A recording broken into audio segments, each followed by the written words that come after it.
The woman in the white BMW was screaming at the sheriff's deputy, pointing directly at me with her perfectly manicured finger. Her face was red with rage as she demanded my immediate arrest for threatening her life. The deputy looked confused, glancing between us while Karen continued her performance. "He is dangerous," she shrieked. "He threatened to hurt me when I was just doing my job as HOA president." My heart pounded as I watched this woman fabricate lies that could destroy my life. 3 months of harassment had led to this moment. She had pushed and pushed until she finally went too far. But what Karen did not know was that my wife had been standing in the shadows, quietly documenting every word. That was when my wife stepped forward, badge in hand, and said the words that would change everything. "Ma'am, I am Detective Sarah Martinez, and I have been recording this entire conversation." The look on Karen's face when she realized she had just committed multiple crimes in front of a police detective was something I will never forget. My name is Mike, and for 15 years I saved every penny to buy my dream property. 15 acres of rolling hills with a creek running through the middle, perfect for the horses and cattle I had always wanted to raise. The realtor assured me the land fell under agricultural zoning, which meant I could operate a small ranch without interference. The property sat on the edge of Meadowbrook Estates, one of those cookie-cutter subdivisions where every house looks exactly the same. I did not mind the neighbors. In fact, I thought having a working ranch nearby might be nice for their kids to see real farm life. What I did not realize was that my property technically fell under the Meadowbrook HOA jurisdiction due to some complicated zoning laws from the 1990s. The previous owner had been an elderly man who kept to himself, so the HOA had never bothered him. But Karen Williams, the HOA president, saw my ranch as a personal challenge to her authority. Karen drove a spotless white BMW and wore designer clothes to neighborhood meetings. She had been HOA president for 8 years and treated the position like she was running a small country. Every blade of grass, every mailbox, every fence post had to meet her approval. On a beautiful Tuesday morning in March, I was feeding my horses when I heard the crunch of gravel in my driveway. Karen stepped out of her BMW wearing a clipboard like armor and sunglasses that probably cost more than my monthly feed bill. "Mr. Martinez," she announced, not bothering with pleasantries, "I am here to conduct an official inspection of your property. Please unlock your gates immediately." I walked over, wiping my hands on my jeans. "Good morning, Karen. What kind of inspection?" "The HOA has received complaints about violations on your property. As president, I have the authority to inspect any property in our jurisdiction." She tapped her clipboard impatiently. "I need full access to document everything." I kept my voice calm and respectful. "I understand your position, but I would need proper written notice before any inspection. Do you have documentation of these complaints?" Her eyes narrowed behind those expensive sunglasses. "Mr. Martinez, I do not need to provide you with anything. The HOA rules clearly state that board members have inspection rights. Now open these gates or I will be forced to take legal action." "I am sorry, Karen, but I cannot allow you onto my property without proper procedures being followed. If you want to schedule an inspection, please send me written notice as required by state law." Karen's face turned an impressive shade of red. "You cannot refuse me access. I am the HOA president. This property falls under our jurisdiction and I have absolute authority here." "I understand you believe that, but property rights still apply. I am not trying to be difficult, but I need to follow proper legal procedures." She stormed back to her BMW, engines revving as she backed out of my driveway. Through her window, I could see her furiously making phone calls. I had a sinking feeling this was just the beginning. That evening, I spent hours researching HOA laws and agricultural exemptions. My property was definitely agricultural, with livestock and crop production. According to state law, agricultural properties had certain protections from HOA overreach. But I also knew that legal battles were expensive and time-consuming. I had worked too hard for this ranch to let someone intimidate me into giving up my rights. But as I watched Karen's BMW Cruze slowly past my property that night, headlights sweeping across my pastures, I realized I was in for a fight. Karen returned the next morning with reinforcements. Two other HOA board members climbed out of her BMW, both looking uncomfortable but determined to support their president. I recognized Tom Bradley, the treasurer, and Susan Chen, the secretary. They had always seemed reasonable at neighborhood meetings.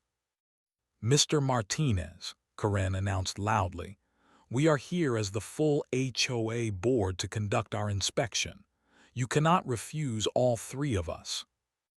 I walked out to meet them at my gate, coffee mug in hand. "Good morning, everyone. I still need proper written notice before any inspection can take place." Tom cleared his throat nervously. "Mike, we just want to resolve this peacefully.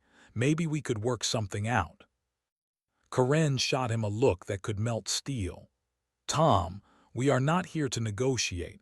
We are here to inspect this property for violations." I pulled out a folder I had prepared. "I have been researching the relevant laws. My property qualifies for agricultural exemption under state statute 3547. Livestock operations with proper permits are protected from certain HOA restrictions." "That is nonsense," Karen snapped. "HOA rules supersede all other regulations. I have spoken with our attorney and we have full authority here." Susan looked uncertain.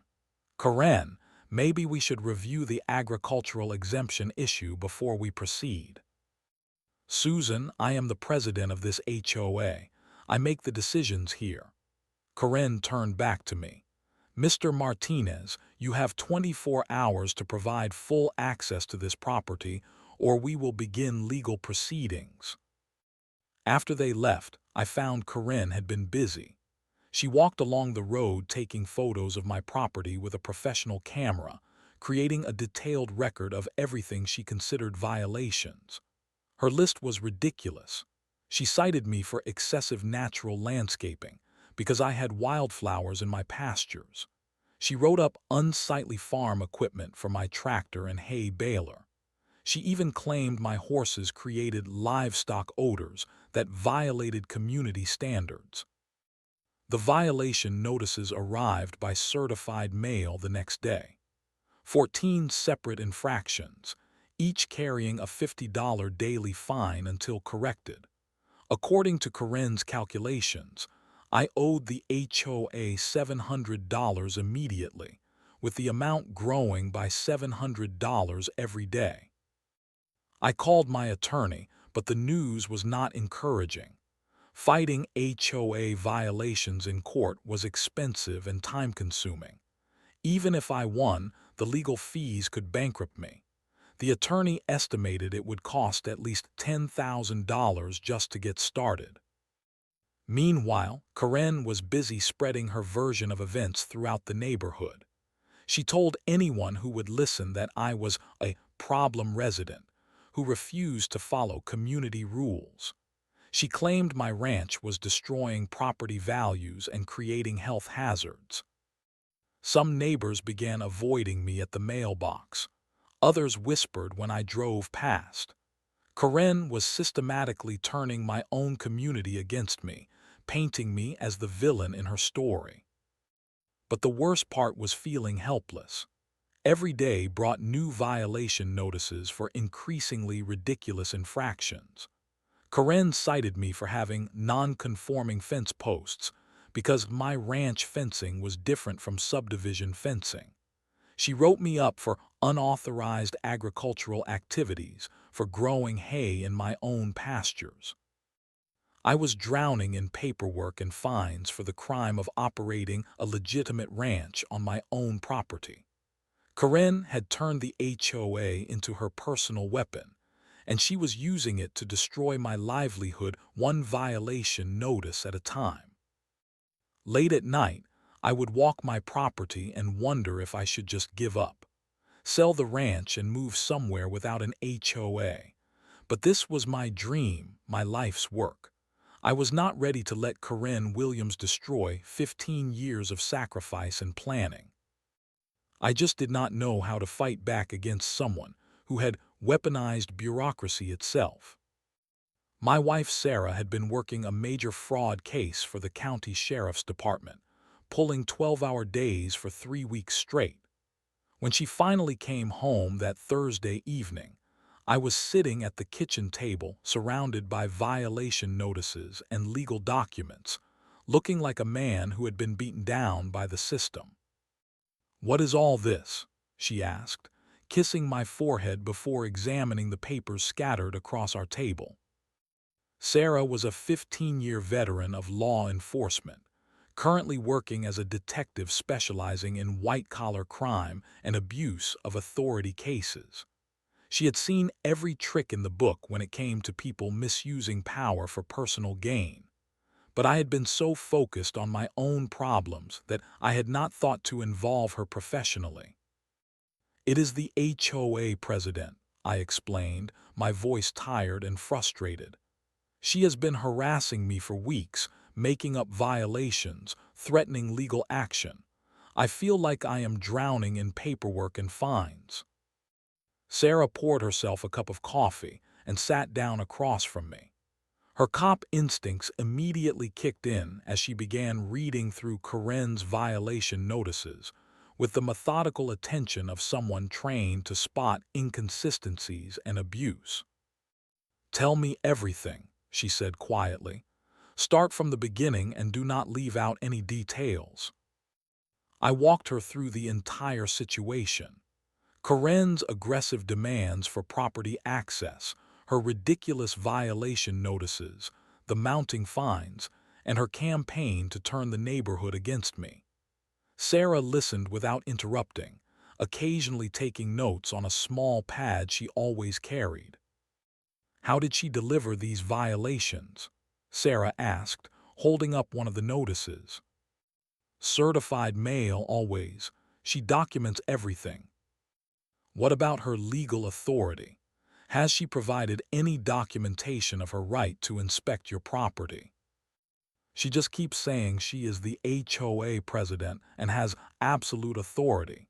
She claims she spoke with their attorney." Sarah raised an eyebrow. "Absolute authority, that is interesting language." She continued reading, her expression growing more serious. "Mike, some of these violation notices do not follow proper HOA procedures, and this fine structure seems excessive for the infractions listed." "What do you mean?" "Well, look at this." She held up a notice citing me for livestock odors. She would need to document actual complaints from neighbors, conduct proper testing, and follow a specific process before issuing fines. This looks like she just made up the violation. For the first time in weeks, I felt a spark of hope. So she might be overstepping her authority. Possibly. Let me do some research into HOA regulations and this woman's background. Meanwhile, you keep documenting everything. Every interaction, every violation notice, every threat. We need a complete record. The next morning, Karen made another surprise visit.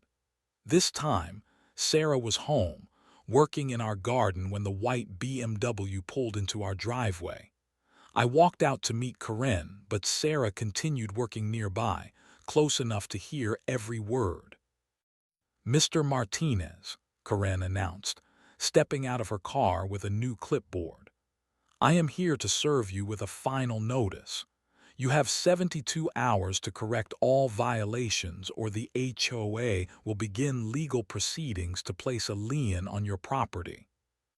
Karen, I have told you repeatedly that I need proper documentation of your authority to inspect my property. I also need evidence of these alleged violations. I do not have to provide you with anything. You are in violation of HOA rules, and that is final. Her voice was getting louder and more aggressive. Sarah looked up from her gardening but did not approach. She was close enough to hear everything but remained focused on her work, appearing to pay no attention to our conversation. "Ma'am," I said, keeping my voice level, "I am not refusing to work with the HOA. I am simply asking for proper procedures to be followed." "You are a problem resident who thinks the rules do not apply to him," Karen shouted. "Well, I have news for you.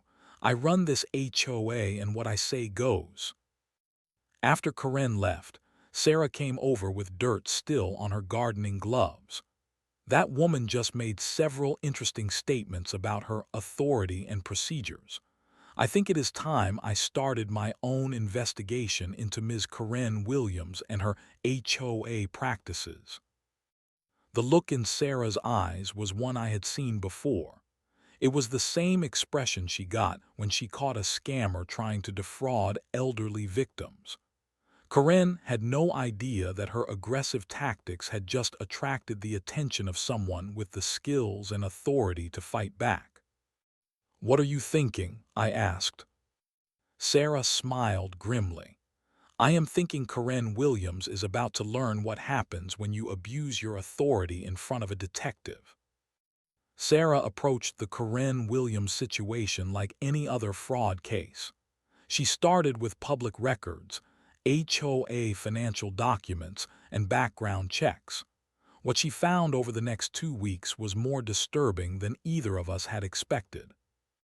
The Meadowbrook HOA was supposed to maintain a reserve fund of at least $50,000 for community improvements and emergency repairs. According to the financial records Sarah obtained, that fund had been depleted to less than $8,000 over the past 2 years. The missing money had been spent on items like administrative consulting fees and property management services that seemed to benefit Karen personally. "Look at this," Sarah said, spreading documents across our kitchen table. Karen approved payments to her brother's landscaping company for $23,000 in common area maintenance. But the common areas are just small patches of grass that any lawn service could maintain for a fraction of that cost. She had also discovered that Karen owned rental properties in 3 different counties, all of which had been cited for various violations by legitimate housing authorities. It seemed Karen was much more familiar with being on the wrong side of property disputes than she let on. "And here is the really interesting part," Sarah continued. "I found complaints against Karen dating back 5 years.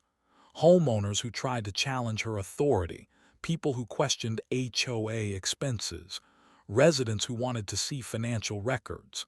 In every case, Karen responded by targeting them with violation notices until they either gave up or moved away. The pattern was clear. Karen used her position as a weapon against anyone who threatened her control or questioned her methods. She had perfected a system of harassment that was just legal enough to avoid criminal charges, but destructive enough to ruin her victims' lives. "This woman has been running a personal kingdom for years," Sarah said. "She has intimidated the other board members into rubber-stamping her decisions and driven away anyone who might challenge her authority." But Sarah's investigation also revealed Karen's vulnerabilities. Many of her violation notices failed to follow proper HOA procedures. She had been issuing fines without proper hearings, demanding property access without legal authority, and using HOA funds for questionable expenses. "The problem is that most people do not know their rights," Sarah explained. They assume the HOA president has unlimited authority and they have no choice but to comply. Karen has been counting on that ignorance to maintain her power. Meanwhile, Karen was escalating her campaign against me. She hired a lawyer and sent an official demand letter threatening immediate legal action if I did not comply with her violation notices. The letter was full of legal language designed to intimidate, but Sarah read it with the trained eye of someone who had seen hundreds of similar documents. "This is mostly bluster," she said. "Their attorney is trying to scare you into compliance without actually filing a lawsuit. But look at this section here." She pointed to a paragraph near the end. "They are claiming the right to place an immediate lien on your property for unpaid fines. That could be a problem if they actually follow through." Can they do that? Legally, maybe, if the HOA rules specifically allow it and they follow proper procedures. But based on what I have seen, Karen rarely follows proper procedures. She just assumes no one will challenge her. Sarah spent her evenings making phone calls to other residents who had dealt with Karen's harassment. What she found was a community living in fear of their own HOA president. People were afraid to speak up because they had seen what happened to neighbors who challenged Karen's authority. "I spoke with the Johnsons on Elm Street," Sarah told me. "Karen forced them to remove their vegetable garden because she claimed it violated architectural standards. When they tried to appeal, she cited them for 14 different violations and made their lives miserable until they moved out of the neighborhood." The more Sarah dug, the clearer it became that Karen had been abusing her authority for years. She had created a system where she could target anyone she disliked with a barrage of violation notices and fines, knowing that most people could not afford to fight back legally. But Karen had made one crucial mistake. She had chosen to target someone whose wife had the skills, resources, and legal authority to investigate her properly. And what Sarah was finding was building a case that could bring down Karen's entire operation. "I think we have enough to start building a formal complaint," Sarah said. "But I want to catch her in the act of doing something clearly illegal. Right now, most of this is civil violations and administrative misconduct. I need her to cross the line into criminal behavior." As if on cue, Karen's white BMW pulled into our driveway. But this time, she was not alone. The sheriff's deputy who climbed out of the passenger seat of Karen's BMW looked young and professional. His name tag read Deputy Martinez. No relation to me, despite the shared name. Karen had clearly called in what she considered the big guns, expecting the presence of law enforcement to intimidate me into compliance. "Are you Michael Martinez?" the deputy asked, approaching me with a neutral expression. "Yes, sir. Is there a problem?" "This lady says you have been threatening her and refusing to allow her legal access to your property. She wants to file a trespassing complaint and says you have violated multiple HOA regulations." I could see Karen standing behind the deputy, arms crossed and looking smugly confident. She had probably spent the drive over telling him her version of events, painting me as an aggressive property owner who was violating community standards. "Deputy, I have never threatened anyone," I said calmly. "Ms. Williams has been demanding access to my property without following proper procedures. I have simply asked her to provide written notice and legal documentation of her authority." The deputy nodded. "That sounds reasonable. Ma'am," he turned to Karen, "do you have documentation of your legal right to inspect this property?" "I am the HOA president," Karen snapped. "I have absolute authority over all properties in our jurisdiction. This man is in violation of multiple community standards, and he is refusing to cooperate. Ma'am, even HOA presidents have to follow legal procedures. Property owners have rights that cannot be violated without proper documentation. Karen's face was turning red. Deputy, this man threatened me.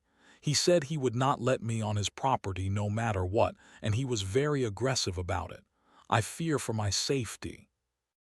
I felt my stomach drop.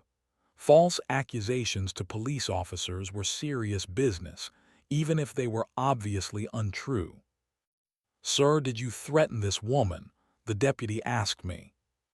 "No, sir.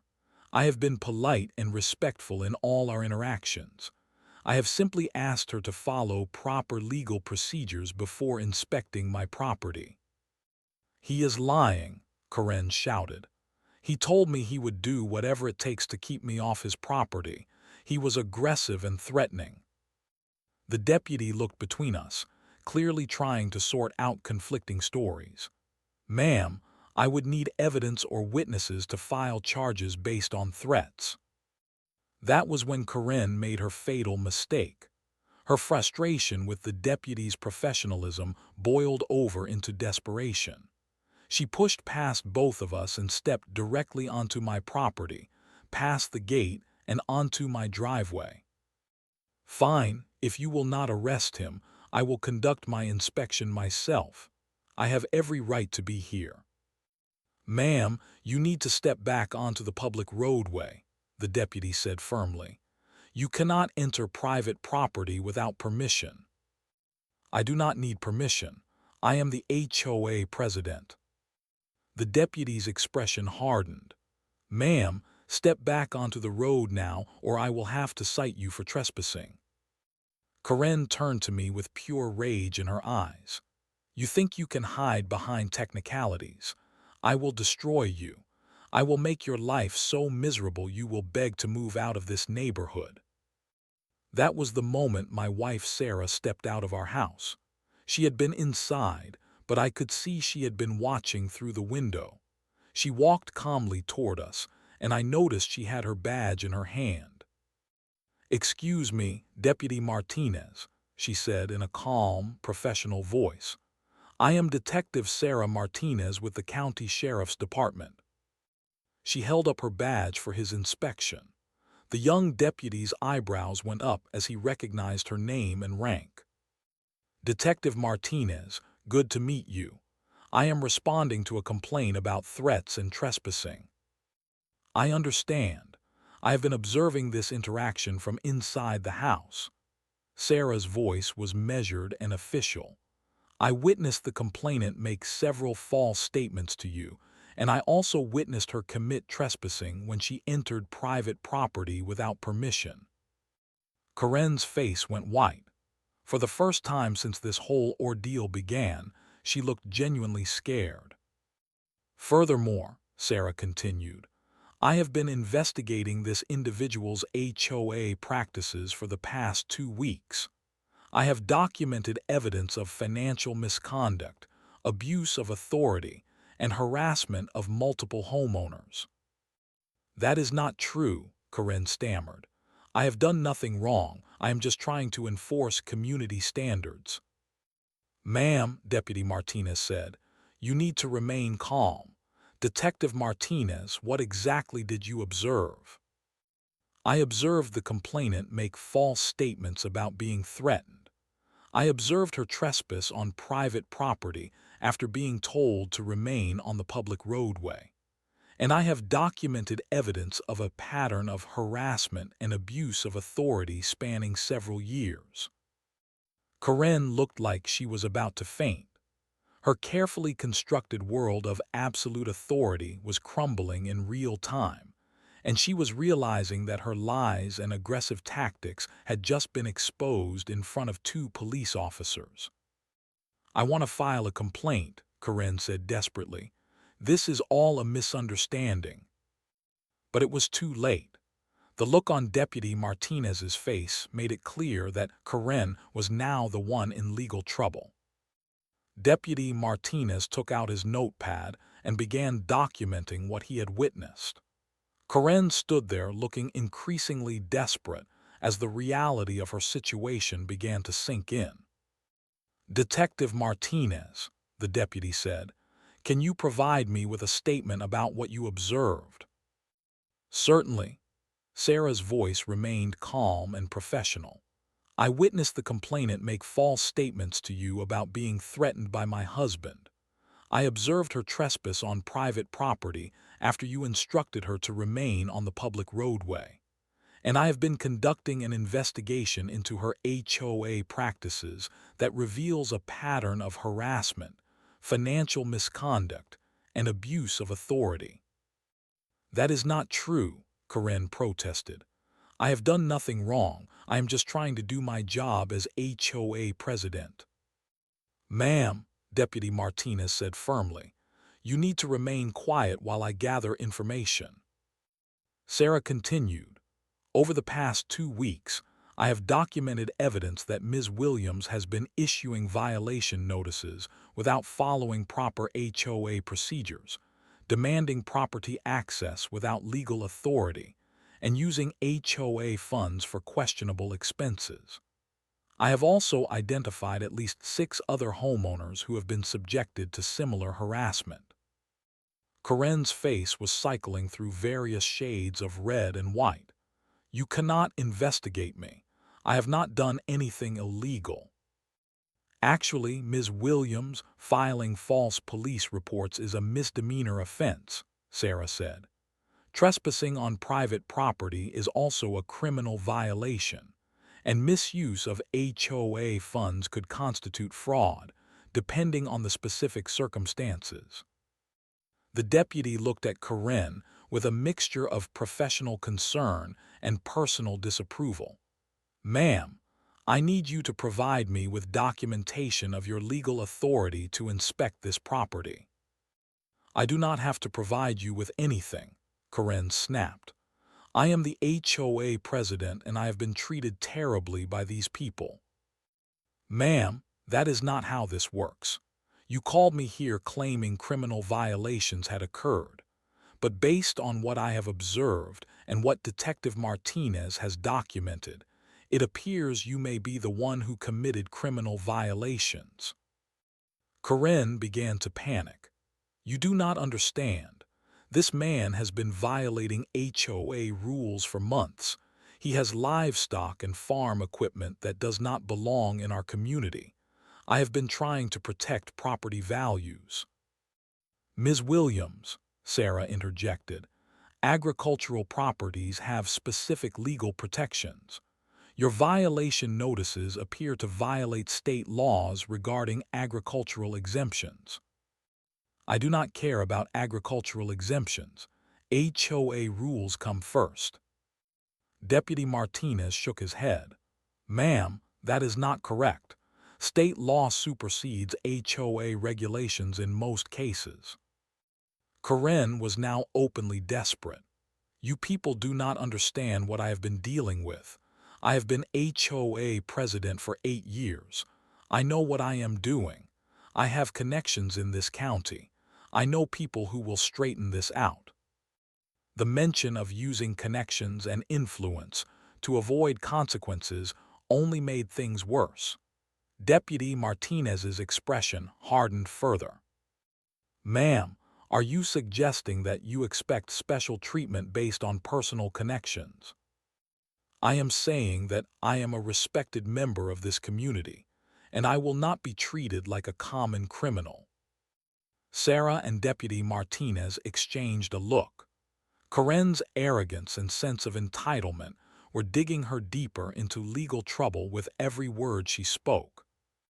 "Ms. Williams," the deputy said, "I am going to need you to step back to the public roadway while I complete my investigation. Detective Martinez, would you be willing to provide a formal statement about your observations?" "Absolutely. I also have documentation of Ms. Williams' pattern of harassment and potential financial misconduct that I can provide to the appropriate authorities." Karen stood at the edge of my property, watching her world collapse. 8 years of unchallenged authority had made her believe she was untouchable. She had never encountered someone with the skills and legal backing to fight back effectively. "This is not over," she said, her voice shaking with rage and fear. "I will not let you destroy everything I have worked for." "Ma'am," Deputy Martinez said, "I recommend you contact an attorney. Based on what I have observed today, you may be facing criminal charges." As the deputy's patrol car pulled away with Karen following behind in her BMW, I felt a weight lifting from my shoulders that I had not even realized was there. For the first time in months, I was not the one in trouble. Sarah put her arm around my shoulders. "It is not over yet, but I think we have turned the corner." Word of the confrontation spread through the neighborhood within hours. People who had been avoiding me for weeks were suddenly curious about what had really been going on. The legal consequences for Karen came swiftly. Within a week, she was formally charged with filing false police reports and criminal trespassing. The county prosecutor's office, armed with Sarah's documentation of Karen's pattern of abuse, decided to make an example of someone who had been misusing authority for personal gain. The HOA board met in emergency session and voted unanimously to remove Karen from her position as president. Tom Bradley, the treasurer, took over as interim president and immediately began reviewing all of Karen's decisions and financial transactions. "We had no idea how bad things had gotten," Tom told me when he came to apologize personally. "Karen controlled all the information and made all the decisions. We just rubber-stamped whatever she put in front of us." The financial audit revealed that Karen had misappropriated over $30,000 in HOA funds over the past 3 years. Money that should have gone to community maintenance and improvements had been funneled to companies owned by her friends and family members. She would have to pay full restitution as part of her plea agreement. But the most satisfying justice came from the community itself. Once Karen's behavior was exposed, other residents began coming forward with their own stories of harassment and intimidation.